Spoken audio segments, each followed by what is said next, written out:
people who have influence for entire industries, for nations, and for the world as a whole. You're all united by the fact that you are really very influential. But there's also something that separates you. And that is that not all of you are using this influence. Or sometimes you use it in a way that divides even more. A meeting such as the Davos Forum exists because deep inside we all believe that there is no global problem that the humanity, that the mankind would not be able to resolve. We have enough energy and strength for it. The sum of our combined influence is bigger than the weight of existing challenges. But for there to be a sum, we need to add its components, its parts, and that's global cooperation. And it is all the more important right now when Russia's aggression in Europe makes various challenges facing the world and wraps them into one large-scale crisis. We are facing a threat of a collapse of the world as we know it, the way that we are accustomed to it, or to what we aspire. What can be life in a world where tanks are allowed to strike at nuclear power stations? What will happen to inflation when state borders start to collapse and the integrity of countries will be trampled on by those who want it? What will happen to the cost of living when millions, not millions, but tens of millions of people will be forced to flee mass starvation and will become refugees? How does the world want to achieve climate neutrality if so far it hasn't even stopped the burning of entire cities in Ukraine? This is what Russia is doing with its artillery, with its missiles, with its Iranian drones. And you know that the Russian aggression was never intended to restrict itself to the Ukrainian borders. This war can go further and it make crises wider if the aggressor does not lose. In other words, if the sum of our influence does not outweigh the aggression. Ladies and gentlemen, my husband, the President of Ukraine, when he addressed the leaders of 19 states who are economically the most powerful, offered them unto the whole world a formula about how we can become the most powerful in peacekeeping. It's a 10-point plan. It's 10 points about how we outweigh the Russian aggression and how we prevent existing regional and global crises from converging into one full-scale, full-on global crisis. I want to emphasize that these points are not purely political. Each one of them has a tangible human dimension. This is the dimension of parents who are crying in an ICU, where doctors are trying to fight for the life of their wounded child. Or a boy whose family was shot by the occupiers as they were trying to evacuate. This is the dimension of farmers who are afraid to go back to their fields because the mines have been scattered all over these fields by the occupiers. This is the dimension of people who have lost their homes and are forced to seek shelter wherever they can be accepted. I ask you to look at the need to stop this aggression exactly like this, with the eyes of the people whose lives have been brought into chaos by the aggressor country. When we talk about the peace formula, when we talk about radiation and nuclear safety, what we mean is that we cannot allow a new Chernobyl to happen.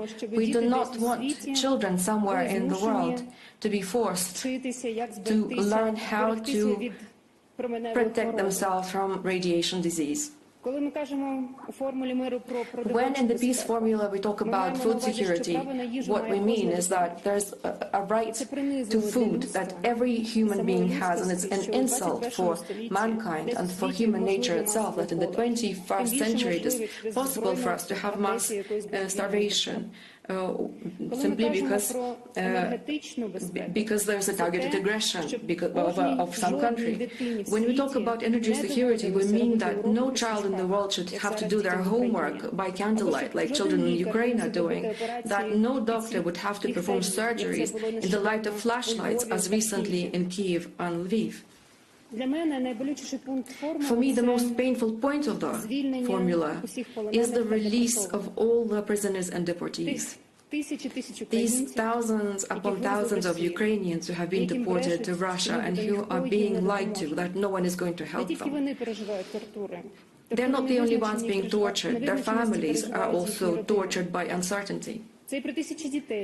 These are also thousands of children that we must protect from the dissolution of their bond with their motherland, which is exactly what Russia is doing when it puts up thousands of Ukrainian children for adoption by Russian families. And this is not just an attempt by Russia to wipe the memory of these children about who they are. It's a crime against the very sense of parenthood, against that primeval bond between a mother and a child, and father and child. Everyone has a right to life. So a separate point of the peace formula is the withdrawal of Russian troops from the entire sovereign territory of Ukraine, and thus guaranteed cessation of hostilities and terror by the occupiers against Ukrainians. This will restore the force of international law and the UN Charter. Purely from the human point of view, in these occupied territories, these are our people in these territories who have been torn apart from their families, and they're waiting for liberation. And while they're waiting, millions of people are experiencing the fear and the Russian repression. Another point of the formula is justice. This is what the dignity of each person that died under the rubble of her own home demands of us. It's what children and adults who've lost their limbs because of Russian strikes demand of us. Everyone who was trying to survive in the basement of Mariupol while Russian shells and bombs were evaporating their city. Everyone who was yearning for salvation in Bucha, hiding from Russian executioners. Justice is needed so that no one in the world would ever think that war crimes and genocidal policies can go unpunished. It's not what the living and the dead Ukrainians need. It's needed by the world, because no one should think that this violence can be repeated again. The peace formula returns security not only to people. If you've seen the scorched earth from the Russian strikes, the burned forests, the closed-off areas because of the thousands of mines, we can see what kind of a traumatized environment we can leave to the next generations. And I constantly try to convey that in Ukraine there is no place which is completely safe, and unfortunately also you can't take a day off from war. Everyone who is now in Ukraine has to risk his or her life every day. There is nothing off limits for Russia. As we speak, in our city of Dnipro, people are still working and sorting through the debris of a residential area of a house that was destroyed by an anti-ship missile. This missile was built to destroy aircraft carriers and was used against the civilian infrastructures. This morning we heard about 43 casualties. Since we started this forum, it grew to 43 casualties. These were people, ordinary people, at home on a Saturday, and that's enough reason for Russia to kill. And that's why the 9th point of our formula is about guaranteed non-escalation. And of course, at some point we have to pronounce an end to this war, not only so we have a date, so that we can reset the time and start counting peacetime, because peace does not equal a truce. It's so that our people can return home who are scattered around the world right now, so that our fathers, our mothers, sons and daughters can return from the front line, for families to reunite, the families that were torn apart by the war. Ladies and gentlemen, unity is what brings peace back. And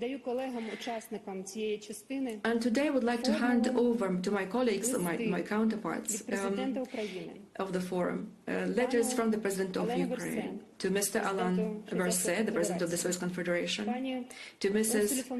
Ursula von der Leyen, the President of the European Commission, and also a letter addressed to Mr. Xi Jinping, the head of the People's Republic of China. I hand it over to Mr. Liu He, the Vice Premier of the State Council of China. There's an old saying, if people come together, they can move even Mount Taishan. And we believe that the world will unite for peace. Ukraine has already received answers, some positive answers from many of heads of states about their readiness to work together on the peace formula. This year may not become the year of the polycrisis that we hear about if it becomes a year of the Ukrainian peace formula, which will come true. Thank you. Glory to Ukraine.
Dear Madam President von der Leyen, liebe Ursula,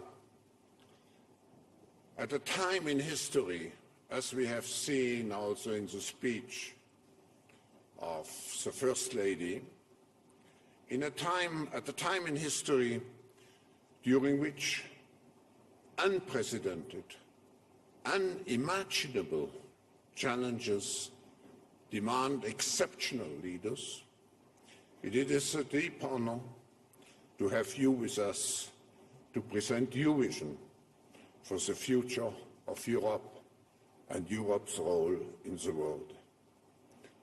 I'm convinced that your commitment and your visionary leadership to a stronger and closer union, particularly during those times where Europe is really tested, have been so essential, your leadership, and will continue to be so. Madam President, we are excited to have us with you today. The stage is yours.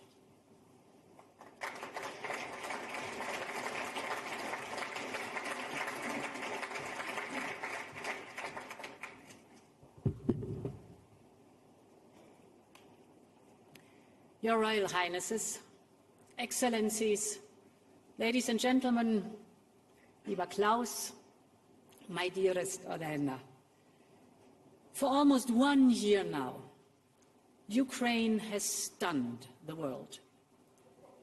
On that fateful February morning, many predicted that Kyiv would fall in a matter of days. But this did not account for the morale and the physical courage of Ukrainian people. Dearest Olena, you and your people, you have resisted the Russian invasion and pushed back against the aggressor, against all odds. Not even Russia's relentless attacks on civilians, and you have described them, or the specter of a brutal winter have shaken your resolve. In this last year, your country has moved the world and has inspired Europe. And I can assure you that Europe will always stand with you. Many doubted whether that European support would be so unwavering. But today, Ukraine is a candidate country to access the European Union. European countries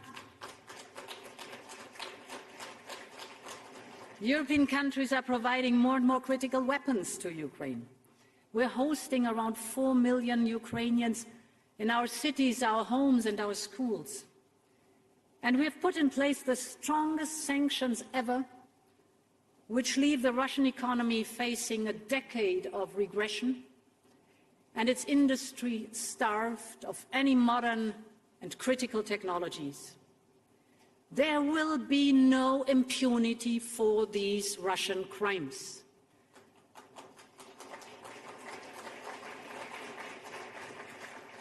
And, my friends, there will be no let-up in our steadfast support to Ukraine, from helping to restore power, heating and water, to preparing for the long-term effort of reconstruction.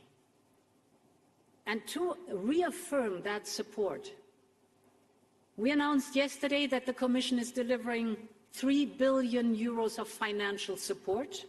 This is the first tranche of our 18 billion support package for 2023, the largest ever macrofinancial assistance to a third country. This is a strong message, and this will bolster Ukraine's financial stability, help to pay wages, ensure the running of hospitals and housing services and schools. I just want to say, my dearest Olena, and I think I can speak on behalf of this hall and this audience here, we are in it for as long as it takes and stand by our Ukrainian friends.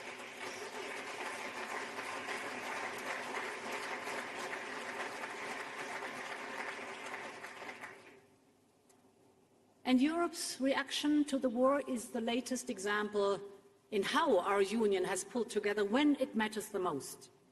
Take energy. A year ago, Europe had a massive dependency on Russian fossil fuels built over decades. This made us vulnerable to supply squeezes, price hikes, and of course vulnerable to Putin's market manipulation. In less than a year, Europe has overcome this dangerous dependency. We have replaced 80% of Russian pipeline gas. In parallel, we have filled our storages. Of course, we have reduced our demand by more than 20% in the period from August to November. And through collective effort, we brought down gas prices quicker than anyone expected. From its peak in August, this was 350 euros per megawatt hour. It is now European natural gas prices dropped by 80% by this month. That is below the levels of before the Ukraine war. Europe has once again shown the power of its collective will. Nevertheless, we should be under no illusion how difficult these periods, first of pandemic and then followed by a war, are for our families and for our businesses. And we will have to show the same resolve as we face up to a collision of crises. Dear Klaus, as your global risk report sets it out, we see rising inflation, making the cost of living and the cost of doing business more expensive. We see energy being used as a weapon. We see threats of trade wars and the return of confrontational geopolitics. In addition, climate change already comes with a huge cost. And we have no time to lose in the transition to a clean economy. And that's what I want to speak about. The net zero transformation is already causing huge industrial, economic, and geopolitical shifts, by far the quickest and the most pronounced in our lifetime. It is changing the nature of work. It is reshaping the nature of our industry. But we are on the brink of something far greater. Just think, in less than 3 decades, we want to reach net zero. In less than 3 decades, we have to reach net zero. But the road to net zero means developing and using a whole range of new clean technologies across our economy, in transport, in buildings, in manufacturing, in energy. The next decades will see the greatest industrial transformation of our times, maybe of any times. And those who develop and manufacture the technology that will be the foundation of tomorrow's economy will have the greatest competitive edge. So the scale of the opportunity is clear for all to see.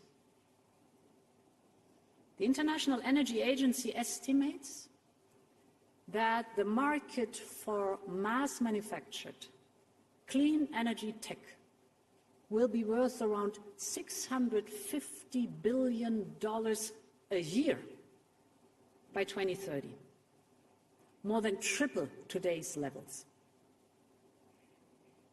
To get ahead of the competition, we need to keep investing in strengthening our industrial base and making Europe more investment and innovation friendly.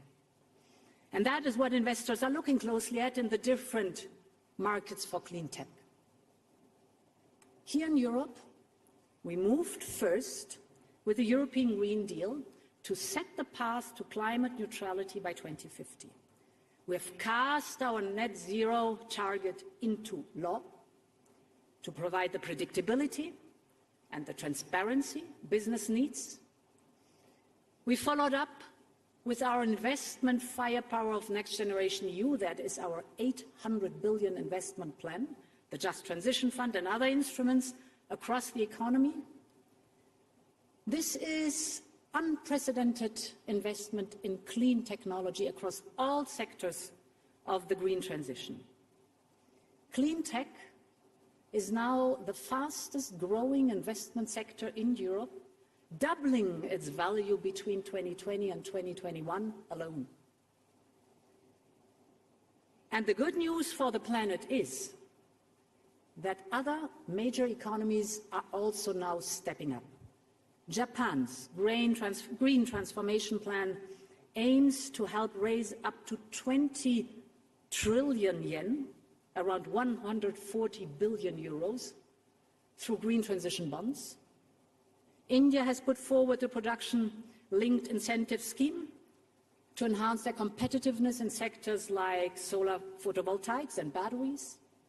The United Kingdom, Canada, and many others have also put forward their investment plans in clean tech. And of course, we have seen the Inflation Reduction Act in the United States, that $369 billion clean tech investment plan. That means that together, the European and the United States alone are putting forward almost €1 trillion to accelerate the clean energy economy. This has the potential to massively boost the path to climate neutrality. But it is no secret that certain elements of the design of the Inflation Reduction Act raised a number of concerns in terms of some of the targeted incentives for companies. So this is why we have been working with our United States friends to find solutions, for example, so that EU companies and EU-made electric cars can also benefit from the Inflation Reduction Act. Our aim should be to avoid disruptions in transatlantic trade and investment. We should ensure that our respective incentive programs are fair and mutually reinforcing. And we should also set out how we can jointly benefit from this massive investment, for example, by creating economies of scale across the Atlantic, or setting common standards, At the heart of the joint vision is our conviction that competition and trade are the key to speeding up clean tech and climate neutrality. And that means that we, Europeans, also need to get better at nurturing our own clean tech industry. We know that we have a small window to invest in clean energy and innovation and clean tech before the fossil fuel economy becomes obsolete. So we have an industry at the moment being challenged by the pandemic, supply chain issues and price shocks. We see aggressive attempts to attract our industrial capacities away to China and elsewhere. We have a compelling need to make this net zero transition without creating new dependency. We've learned our lessons from the fossil fuels, and we know that future investment decisions will be taken now, depending on what we do today. We Europeans have a plan, a Green Deal industrial plan. Our plan to make Europe the home of clean tech and industrial innovation on the road to net zero. Our Green Deal industrial plan will be covering 4 different pillars: the regulatory environment, financing, skills, and trade. The first pillar is about speed and access. We need to create a regulatory environment that allows us to scale up fast and to create conducive conditions for sectors crucial to reach the net zero goal that we've set ourselves. This includes, for example, wind, heat pumps, solar, clean hydrogen, storage, and other topics, for which demand is boosted by our Next Generation EU and Repower EU investments. To help make this happen, we will put forward a new Net Zero Industry Act. This will follow the same model as our CHIPS Act. The new Net Zero Industry Act will identify clear goals for European clean tech by 2030. The aim will be to focus investment on strategic projects along the entire supply chain. We will especially look at how to simplify and fast-track the permitting process for clean tech production sites.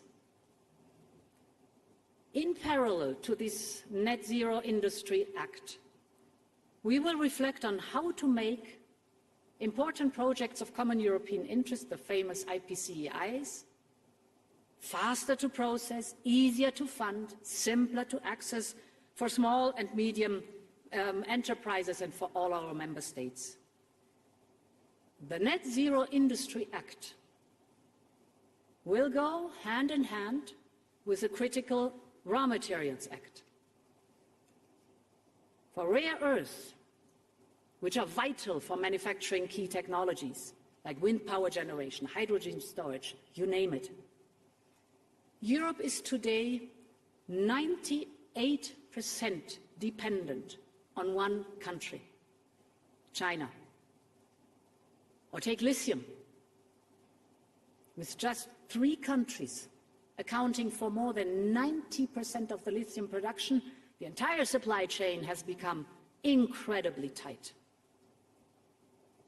This has pushed up prices and is threatening our competitiveness, so we need to improve the refining, processing and recycling of raw materials here in Europe. And in parallel, we will work with our trade partners to cooperate on sourcing, production and processing to overcome the existing monopoly. To do this, we can build a critical raw materials club, working with like-minded partners from the United States to Ukraine to collectively strengthen supply chains and to diversify away from single monopoly. This is pillar one, speed and access through the Net Zero Industry Act. The second pillar of the Green Deal Industrial Plan will boost investment and financing of clean tech production. To keep European industry attractive, there is a need to be competitive with offers and incentives that are currently available outside the European Union. This is why we will propose to temporarily adapt our state aid rules to speed up and simplify them. Easier calculations, simpler procedures, accelerated approvals. For example, simple tax break models. And with targeted aid for production facilities and strategic clean tech value chains to counter relocation risks from foreign subsidies. But we also know that state aid will only be a limited solution which only a few member states can use. Now, to avoid fragmenting of the single market and to support the clean tech transition across the whole Union, we must also step up EU funding. For the medium term, we will prepare a European Sovereignty Fund as part of the midterm review of our budget this year. This will provide a structural solution to boost the resources available for upstream research, innovation and strategic industrial projects. But as this will take time, we will look at a bridging solution where it is most needed to provide fast and targeted support. And to support this, we are currently working hard on a needs assessment. So the second pillar is funding and state aid. The third pillar of the Green Deal Industrial Plan will be developing the needed skills to make this transition happen. The best technology is only as good as the skilled workers who can install and operate it. And with a huge growth in new technologies, we will need a huge growth in skills and skilled workers in this sector. This will cut across all we do, whether it is regulation or finance, and will be the priority of our European Year of Skills. The fourth pillar will be to facilitate open and fair trade to the benefit of all. For clean tech to deliver net zero globally, there will be a need for strong and resilient supply chains. Our economies will rely ever more on international trade as the transition speeds up to open more markets and to access the input needed for the industry. So we need an ambitious trade agenda, including by making the most, for example, out of the existing trade agreements, for example with Canada, or for example with the United Kingdom, with which we are trying hard to sort out our difficulties. We're working on concluding agreements with Mexico, Chile, New Zealand and Australia, and to make progress with India and Indonesia. And we need to restart a conversation regarding the Mercosur agreement. Because international trade is key to helping our industry cut costs, create jobs, and develop new products. But by the same token, where trade is not fair, we must respond more robustly. China has made boosting clean tech innovation and manufacturing a key priority of its 5-year plan. That's good. It dominates global production in sectors like electric vehicles and solar panels, which are essential for the transition. But competition on net zero must be based on a level playing field. China has been openly encouraging energy-intensive companies in Europe and elsewhere to relocate all or part of their production. They do so with the promise of cheap energy, low labor costs and a more lenient regulatory environment. At the same time, China heavily subsidizes its industry and restricts access to its market for European Union companies. We still need to work and trade with China, especially when it comes to this transition. So we need to refocus our approach on de-risking rather than decoupling. This means using all our tools to deal with unfair practices, including the new foreign subsidies regulation. And we will not hesitate to open investigations if we consider that our procurement or other markets are being distorted by such subsidies. We want to cooperate, we want to work together. Climate change needs a global approach, but it has to be a fair approach and a level playing field. Ladies and gentlemen, the story of the clean tech economy is still being written. And over the years I've been coming to Davos, I've heard many times that we are on the cusp of a period of creative destruction that the economist Josef Schumpeter spoke of. His idea that innovation and new tech replaces the old, leaving the old industry and jobs behind. In many ways, this dynamic applies to the clean tech revolution of today and tomorrow. But I believe if Europe gets it right, the story of clean tech economy can be one of creative construction, with the right support and incentives for companies to innovate, with the right focus on skills and people, with the right environment to make the most out of our world-leading innovation capacity. Europe already has everything it takes: talent, researchers, industrial capacity, investment. And Europe has a plan for the future. And this is why I believe the story of the clean tech economy will be written in Europe. Thank you very much.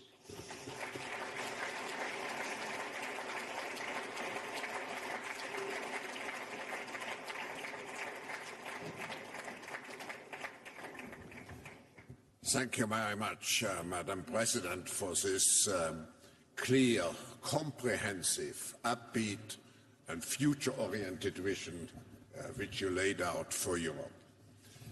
We have time for just maybe one or two questions, if you agree. And when you were here last time, we started to discuss the need to come together also for reconstruction of Ukraine. And now, of course, it may sound premature, but we have to prepare ourselves. Could you say some words? Absolutely, absolutely. It is not premature. It is up and running since this month. We started the reconstruction platform because it includes repair and relief right now. And Ukraine needs repair and relief right now, then to go slowly but surely into the reconstruction. And indeed, the political leadership is with G7. The motor, the engine, is with the Secretariat, with the European Commission in Brussels and in Kyiv, together with our Ukrainian friends. And it is of utmost importance that, on one hand, globally we raise the necessary investment for reconstruction, but that, on the other hand, at the same time, we do the necessary reforms to move forward. Ukraine wants to become a member of the European Union, and it is a perfect opportunity to take investment and reform to pave this way for Ukraine towards the European Union. And my call on you is, we need every helping hand on board. Ukraine deserves to have as much support as possible. And what we need is not only investment with the public sector, but the private investment and your knowledge. You know so much in your respective fields. So we need your knowledge We need every hand on board to really move forward with repair, relief at the very beginning, but also reconstruction. The people of Ukraine really deserve it.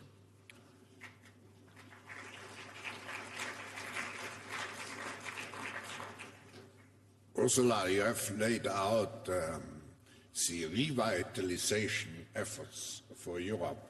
I would like to come back with maybe the last question to the role Europe is playing globally and in terms of, I mean, the geopolitical leadership, security and values. You have touched upon some of those points.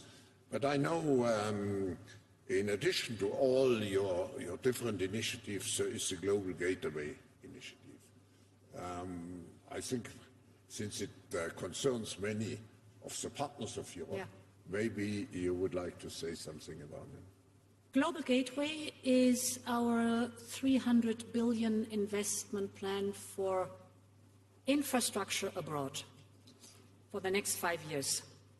There's a huge need for investment in infrastructure, and we want to be the offer as a partner where there is the investment in the infrastructure coupled with the added value that stays locally, transparency, and reliability and predictability. And I give you some examples what the Global Gateway investment is in, for example. I've spoken about the enormous dependency of the European Union of Russian fossil fuels before Russia unleashed the war against Ukraine. The European Union was the biggest client for pipeline gas worldwide, and Russia was the biggest supplier worldwide. And this huge demand of the European Union is now completely shifted away from Russia. We have completely decoupled and diversified away. But this demand, of course, is looking for new, trusted, long-term suppliers. And we have to be very careful that we do not create a lock-in effect in fossil fuels, but that we use this opportunity to leapfrog forward into clean energy. And here comes the opportunity of Global Gateway. Our friends, for example, on the African continent, have resources for renewable energy in abundance. What is missing is the infrastructure. And therefore, there we have a common interest that Global Gateway is investing in infrastructure for green hydrogen, for example, solar panel, wind, but also other possibilities, so that this infrastructure is being built up with a common interest on both sides, that we want the added value fairly placed and predictable. Another example is the topic of vaccines. We learned our lesson in the pandemic that it is not sustainable if vaccines have to be donated. The African continent, our African friends, want the technology, rightly so. And therefore the mRNA technology has been brought to different countries. There, with private partners, Global Gateway is building up, together with our African friends, manufacturing capacities for vaccines in order to give the opportunity and have the next time that we have the need for vaccines, the technology on the African continent, vaccines manufactured in Africa for Africa, and all the possibilities that are in this new revolutionary mRNA technology. Two very recent examples that show what Global Gateway is all about.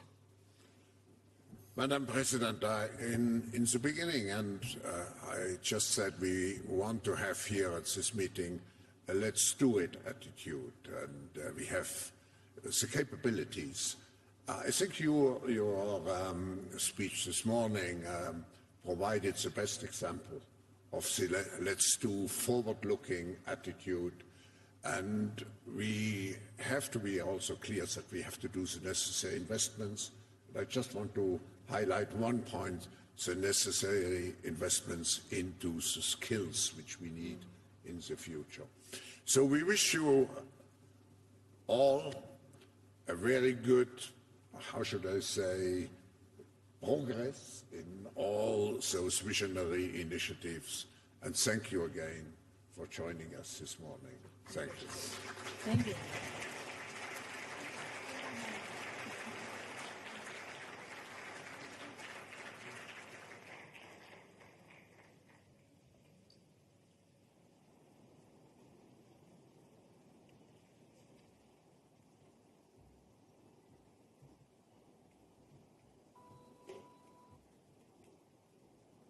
Ladies and gentlemen, please remain seated for the upcoming session. Ladies.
It's my great pleasure and honor to introduce His Excellency Liu He, Vice Premier of the State Council of the People's Republic of China. In the past 3 years, the world has been undergoing tremendous changes with many challenges: the pandemic, the war in Europe, the slowing economy, the energy crisis, food crisis, supply chain instability, climate change, and I could go on. The world is becoming even more fragmented, and we must seek cooperation in this fragmented world. Since China started its opening up and reform process over 40 years ago, the country has made great contributions to the development of the global economy. Yet, the world is in transformation, and we are all focused to rethink our development models. The global community, Your Excellency, is eager to understand the next chapter of China's development strategy, both domestically and globally, particularly after the Communist Party's 20th Congress. And we would like to know the opportunities in China and how we can work together with China to tackle the collective challenges that the world is facing. Cooperation instead of fragmentation. As Director of the Office of the Central Commission for Finance and Economy, Director of the Financial Stability and Development Committee of the State Council, Head of the leading group for National Science and Technology System Reform and Innovation Systems Development, Vice Premier Liu has played a key role and key roles in China's economy, financial and technology sector, as well as China's international cooperation for over 30 years now. He is a recognized leader and a well-known person internationally. Today, we all need to work together to make progress in this fragmented world. We firmly believe that China will play and can play an important role, so we are all keen to hear your perspectives. Mr. Vice Premier of China, how much will China assume a responsive and responsible role to avoid further fragmentation in the world? Please welcome Vice Premier Liu here.